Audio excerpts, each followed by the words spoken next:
ओम नमः शिवाय। शिव शक्ति भक्त विपन खन्ना की आप सबको नमस्ते दोस्तों। आज मैं फिर एक नया मुद्दा लाया हूँ। मुद्दा है मंदिरों को ईश्वर का रहने दो। देवताओं का वास है, तो देवताओं का वास ही रहने दो। देवताओं की मालिकाना हक है, उन्हें देवताओं को ही मालिक रहने दो। ये सब मैं इसीलिए कह रहा हूँ, आज हमारे जो धार्मिक स्थल मंदिर है वो ईश्वर के ना होकर या तो कोई ट्रस्ट वाले चलाते हैं या सरकारी उसमें चल रहे हैं या कोई बड़ा मालिक है वो चलाता है। दोस्तों, मैं बड़ा मालिक इसलिए कह रहा हूँ कि ये मुझे मेरे साथ भी हो चुका है। बम्बई के एक मंदिर में साउथ इंडियन किसी इंसान ने बनवाया हुआ था। हमारे जो साउथ इंडियन भाई है, जैसे अपना साउथ इंडियन मंदिर में तो वही कल्चर का मंदिर था, है मंदिर है। ये बात मैं कर रहा हूँ 1991 92 की, 92, हाँ 92 93 की बात है। मैं उस मंदिर में डेली जाता था, रोज जाता था जल चढ़ाने के लिए, मेरा नियम था। उस मंदिर में जब जाओ, एक आदमी उन्होंने रखा हुआ था मंदिर संभालने के लिए। अगर आप 12 बजे जा रहे हो तो दरवाजे तुझे बंद करके वो बैठ जाते थे। जी मंदिर बंद हो गया, हमारा मालिक ने बोला कि 12 बजे के बाद नहीं खुलना। अभी एक आप सार्वजनिक मंदिर बनाते हो, ठीक है, पैसा तुमने लगाया, सब कुछ किया, जमीन सरकारी। आप कभी न्यू लिंक रोड पे जाएंगे तो वहाँ पे लक्ष्मी इंडस्ट्री एस्टेट के बाजू में मंदिर है। उस मंदिर के अंदर उसका जो केयर टेकर था वो कहता जी मालिक ने मना किया कि 12 बजे के बाद नहीं खोलना। तो दोस्तों, मैं यही पूछना चाहता हूँ, शिवालय तुमने बनाया, शिव जी का मंदिर है, शिव जी के मंदिर में कभी द्वार नहीं होता। चलो तुमने द्वार भी लगाया हुआ है, सब कुछ किया हुआ, मंदिर की हिफाजत होनी चाहिए। मंदिर का अगर आप केयर टेक करें, आपने पैसे लगाए, सब कुछ सही है, पुण्य आपको मिलना चाहिए, आपका हक भी है। जो मंदिर बनवाता है उसका हक है। लेकिन मंदिर को किसके लिए बनवाया आपने? भगवान के पूजन के लिए। मैं एक लोगों को बताना चाहता हूँ कि मंदिर कभी देर सोता नहीं है।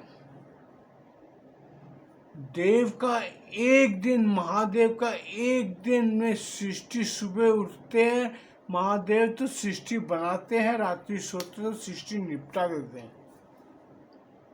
अभी आप गिनती गिन लो कि वो दुनिया कैसे चलाते हैं। जिस दिन महादेव सो गए तो दुनिया में कोई भी नहीं बचेगा। और आप मंदिरों को, भगवान सो रहा है, भगवान को सुला के पंडित खुद सो जाओ या ट्रस्टी खुद सो जाए, तो ये मंदिर आपने भक्तों के लिए बनाया है, ईश्वर के लिए बनाया है कि किसके लिए बनवाया है? कि अपना नाम करने के लिए बनवाया। मैं दोस्तों इस चीज में भक्त और भगवान के बीच में अगर कोई आए तो वो बंदा, तुम मंदिर नहीं बनवाते, तुम अपना सिर्फ नाम करने के लिए करते हो। क्या करोगे ऐसा नाम करके? नाम आज तक किसी का भी नहीं रहा। आज मैं बड़े बड़े ट्रस्ट वालों को भी बोलना चाहूँगा, जो इंसान हजारों रुपए खर्च करके आपके मंदिरों में आते हो, तो मंदिरों में जाते, मंदिर में आपकी शक्ल देखने नहीं आते या आपके ट्रस्ट को देखने नहीं आते, वो देवता को देखने जाते हैं। बालाजी हो, तिरुपति हो, वैष्णो देवी हो। वैष्णो देवी की ट्रस्ट में भी बोलूँगा कि वो लोग भी मंदिर में, जो भक्त हजारों रुपए खर्च के माँ के दर्शन के लिए आता है, आप उसको एक सेकंड नहीं खड़ा रहने देते, धक्के मार के आगे चलो आगे चलो करते। किस लिए? जो इंसान हजारों रुपए खर्च के इतनी श्रद्धा इतना प्रेम लेके माँ के दरबार आता है, एक मिनट भी आप उसको दीदार करने नहीं देते।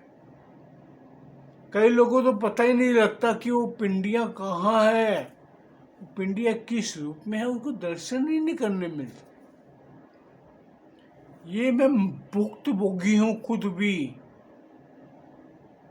क्यों धक्का, मैं कई बार साइड में खड़ा होकर दर्शन करता था। उस मैं मानता हूँ पुलिस वालों को व्यवस्था संभालनी है, सब कुछ करना है, क्योंकि रश इतना होता है कि संभाला नहीं जाता। और मैं एक अपने सनातनी भाई बहनों को भी रिक्वेस्ट करूँगा कि आप जिस मंदिर में भी जाएं, कोई भी मंदिर हो, आप कोई इस टाइम पे श्रावण चल रहा है, हर श्रावण सोमवार को आपने कभी शिवरात्रि में महाकाल के मंदिर में या कोई लोकल मंदिर में जाके देखा आपने कभी? आप जाके देखो, लोग सामग्री चढ़ाते, शिवलिंग पे बेलपत्ती चढ़ा रहे, जल चढ़ा रहे, वो ये ही नहीं देखते कि किस पे चढ़ा रहे, लोगों पे चढ़ा रहे कि शिवलिंग पे चढ़ा रहे। इतनी श्रद्धा से आप मंदिरों में जाते हो, इतनी श्रद्धा से आप पूजन करते हो कि कहाँ जाती है? क्या आपको 2 मिनट वेट कर लोगे, 2 मिनट इंतजार कर लो तो भगवान नहीं भागता? अगर शिवरात्रि के दिन मैं बाबुलनाथ जाता था, लोगों के सर के ऊपर बेलपत्ती डाल के चले जाते थे। अरे आप आए क्यों हो फिर मंदिर में? जब आपसे पूजन के लिए आपके पास वक्त नहीं है, आपको बहुत जल्दी है, तो क्यों करने, क्या करने जाते हो मंदिर में? आप मत जाओ। ईश्वर पे आप एहसान नहीं करता कोई भी, भगवान पे कोई एहसान नहीं करता। आप सिर्फ अपने दुख तकलीफ कष्टों के अपने लिए जाते हो, ईश्वर के लिए नहीं जाते। आप मंदिरों में जाके हालत देखो, मान तो लाइनों में लगे हुए हैं, व्रत रखते हो, सब कुछ करते हो शिवरात्रि वाले दिन। क्या कभी आपने सोचा है, अभी परसों वापस शिवरात्रि है सावन की,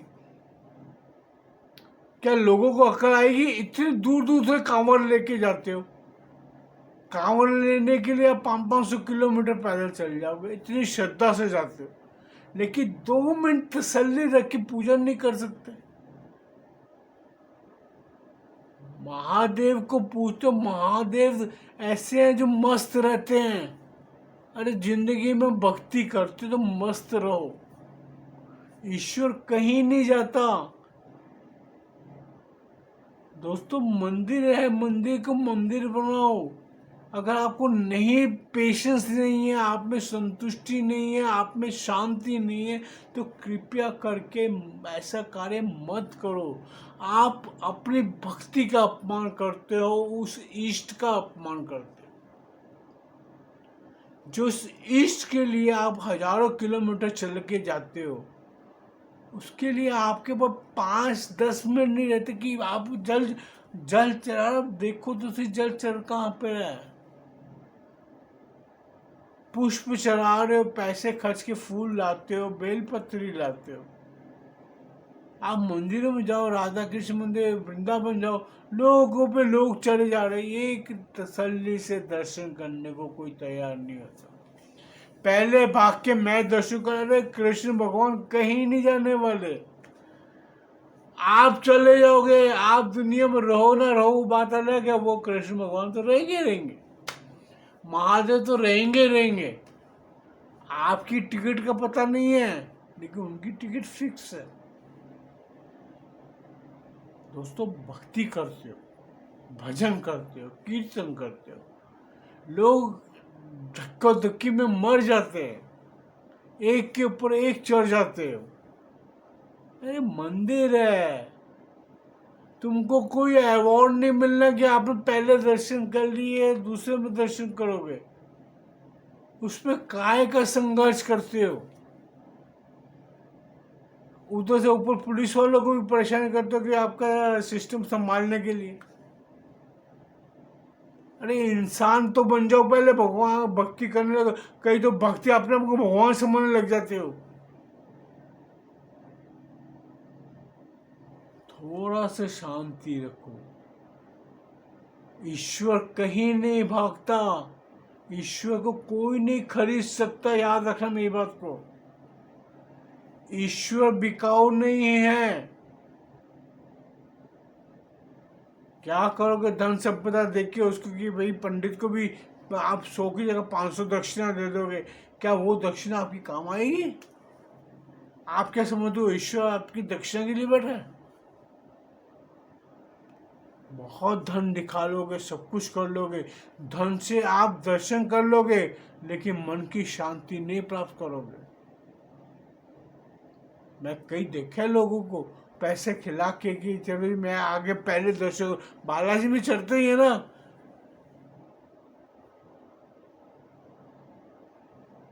क्या बालाजी स्वतः बाहर आ जाते?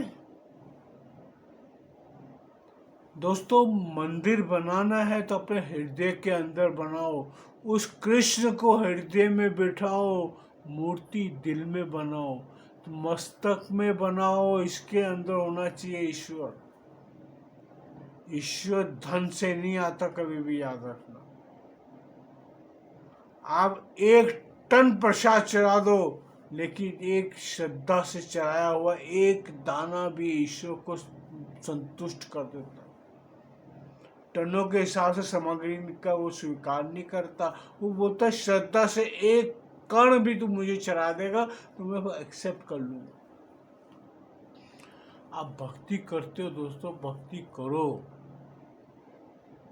जिस मंदिर में जाते हो जाओ मंदिरों में, मंदिर को देवता का रहने दो। कोई जाके उधर अपना नाम लिख के आता है, कोई कोई जाके तुम्हारा नाम इस लायक है कि तुम किधर लिख के रखो। मंदिर की स्वच्छता से नहीं रखते। मंदिर में जहाँ जाते हो कचरा फेंक देते हैं। ये हमारे सनातन समाज के लोग भी कई बार इतनी दुष्टता करते हैं कि आपको कह नहीं सकता। क्यों जाते हो मंदिर में? अगर तुम्हारे पास संतुष्टि नहीं है, पेशेंस नहीं है, 2 मिनट तसल्ली से बैठ के तुम उस जगह नहीं बैठ सकते। दोस्तों आप मेरी बातों को बुरा नहीं मानना। मैंने जो देखा है, जो की समझ रहा देख रहा हूँ, मैं वो चीज़ बोलता हूँ। किसी इंसान को हमारे यहाँ पे संतुष्टि नहीं है। इतनी लंबी लंबी लाइनें, 4-4 घंटे लाइनें लगा लगा के आप दर्शन करने जाते हो, फिर आपके पास 2 मिनट की तसल्ली नहीं होती। कई बार वैष्णो देवी की आरती भी देखते तो आरती के अंदर ही उठ के लोग चले जाते दर्शन करने के लिए। तो माता बैठी है, माँ जाती नहीं कहीं पे, माँ वहीं रहती है। मैं भी आपको बोला कि आप जा सकते हो, उसने कहीं नहीं जाना। वो हर भक्त के लिए खड़ी है, हर भक्त के लिए बैठी है। जाओ मेरे दर्शन को। दिल के अंदर शांति, मस्तिष्क में शांति। अगर आपने अपने आप को, क्रोध को शांत नहीं किया, अपने मन को, इच्छाओं को शांत नहीं किया, तो क्या करोगे मंदिर जाकर? धन से ईश्वर नहीं प्राप्त होता, याद रखना। ईश्वर जब भी प्राप्त होगा आपकी सच्ची भक्ति, सच्ची श्रद्धा से प्राप्त होगा। आप अपने घर पे बैठ के उसका एक नाम लेके मन से तसल्ली से ले लोगे ना, तो ईश्वर आपके पीछे पीछे चलते हैं। आपको कहीं जाने की जरूरत नहीं पड़ती। अगर आपके अंदर सच्ची श्रद्धा है महादेव के लिए या माँ के लिए या कृष्ण के लिए, तो कहता मुझे एक बार सच्चे दिल से पुकार, मैं तेरे पास चलाऊंगा। तेरे मन के अंदर ही मंदिर है, तू क्यों भटक रहा है? अगर मंदिरों में ही सब कुछ मिल जाता तो तुम आए, जैसे गुरु नानक देव का मंदिरों में ही सब कुछ मिल जाता तो कबूतरों को सबसे पहले मिलता, क्योंकि वो मंदिर के ऊपर कबूतर बैठते हैं सबसे ज़्यादा। मस्जिदों के ऊपर कबूतर बैठे होते हैं। दोस्तों, सच्ची श्रद्धा भक्ति का सबसे पहला गुण है अपने हृदय में ईश्वर का वास कराओ, अपने इष्ट को अपने हृदय में बिठाओ। सच्ची भक्ति सत्य के प्रेम के साथ उसका वंदना करो तो वो ईश्वर आपके पास है, आपको अपने श्री चरणों में रखेगा। क्यों ऐसे अगर मंदिरों में जाते हो कूड़ा करकट ज़्यादा करते हो? जो अगर तालाब है तो तालाब को गंदगी का फैलाते हैं। हमें थोड़ा सा भी संभल के रहना चाहिए। और एक मेरी सरकार, भारत सरकार से एक हाथ जोड़ के विनती है कि मंदिरों के ट्रस्टों को, मंदिरों को आज़ाद करो। क्यों मंदिरों को ये आपके जो ये तमिलनाडु हो, इस साइड हो, हर तरफ आप लोगों ने मंदिरों को व्यापार बना दिया। आपकी कोई कलेक्शन सेंटर नहीं है मंदिर सनातन की धरोहर है। अगर उन मंदिरों को ये इतना आज़ाद करो कि मंदिरों को मैं कहना चाहूँगा ट्रस्टियों को कि मंदिरों में आप पाठशालाएं खोलो, आप उसको दिला दे, गरीबों को भोजन, बच्चों को शिक्षा। पहले होते थे ना, क्यों नहीं अब खोले जाते? शादी ब्याह के लिए हॉल बनाओ उधर कि लोगों को आराम मिले, सिवाय जेबें भरने का काम मत करो। दोस्तों, मैं यही कहना चाहूँगा कि पैसा जो उधर कलेक्शन करते हम बड़ी श्रद्धा से देते हैं।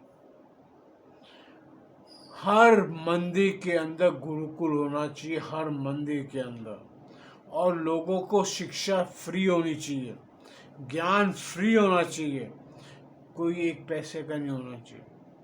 और जो छोटे छोटे मंदिर बने वहाँ पर पंडित बैठते हैं, कम से कम वो पंडित उधर बैठ के जो आसपास के गरीब बच्चे हैं उन्हें सही शिक्षा दो।